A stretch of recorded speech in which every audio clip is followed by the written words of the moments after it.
दिल्ली के जहांगीरपुरी में बुलडोजर की गर्मी बिहार तक पहुंच गई है। बुलडोजर पर सियासी हमला शुरू हो गया।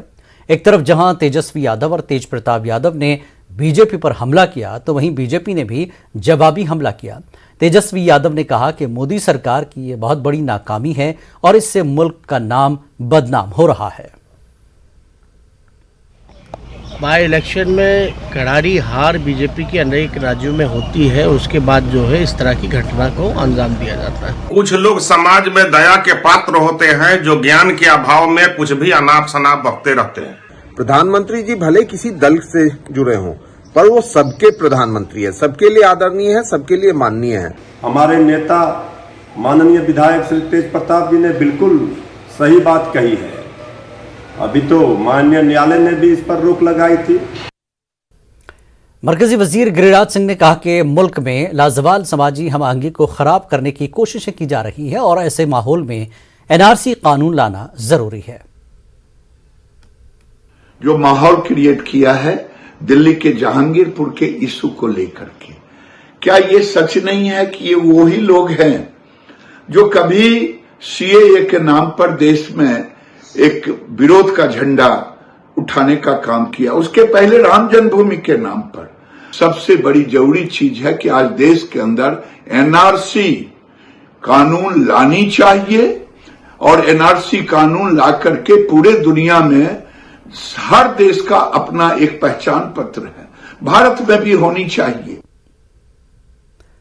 बिहार उर्दू अकेडमी गुज़श्ता 4 सालों से तहलील है, लेकिन बार बार यकीन दहानी कराने के बावजूद हुकूमत ने अब तक उर्दू अकेडमी की तश्कील नहीं की है। उर्दू अकेडमी तहलील होने से उर्दू का काम बिल्कुल बंद है। मुहिब्बान उर्दू ने हुकूमत की उर्दू दोस्ती पर सवाल खड़ा किया। वहीं महकमे अक़लियती फ़लाह के वज़ीर ने भरोसा दिलाया कि अकेडमी की तश्कील जल्द होगी। साथ ही अकेडमी में खाली असामियों पर तकर्रुरी का मसला भी हल किया जाएगा। वाज़ेह है कि उर्दू अकेडमी महकमे अक़लियती फ़लाह के मातहत काम करती है, लेकिन महकमे अक़लियती फ़लाह अकेडमी के फ़लाह के ताल्लुक से संजीदा नहीं दिखाई देता। लेकिन उसमें देखिए, उसमें जो कि एजुकेशन मिनिस्टर साहब, शिक्षा मंत्री भी तो लगे हुए, उसमें उनका भी उसमें है अधिकार। हम लोग बात किए थे इसमें, और इसमें एमएससी का चुनाव ले लिए, इसमें हम लोग तो व्यस्त हो गए थे। अब रमजान के महीना बीतने के बाद इस पर बैठक करके हम लोग उसको बहुत जल्द हम लोग उसका निदान कर देंगे, बहुत जल्द उसमें मिल जाएगा उन लोगों को।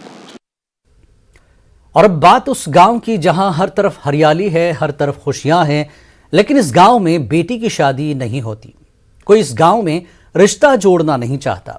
अररिया के सुखसीना गांव के करीब 3 बड़े स्लॉटर हाउस हैं, जिसकी वजह से गांव में बहुत बदबू रहती है और इसी बदबू की वजह से लोग इस गांव में रिश्ता नहीं करना चाहते हैं। फैक्ट्री से जो लगातार दुर्गंध शाम में होता है, तो यहाँ के लोग शाम में खा भी नहीं सकते हैं ठीक से। और यही वजह है कि इस गांव में जब भी कोई गेस्ट कुटुंब अपने लड़के और लड़कियों का रिश्ता लेकर आता है और फिर यहाँ से जो जाता है वो तो फिर लौट कर नहीं आता है। बताइए कि क्या ये कहानी है? रिश्ता टूट जाता है, नहीं आता है, कर कुटुंब शादी ब्याह नहीं होता है यहाँ पर।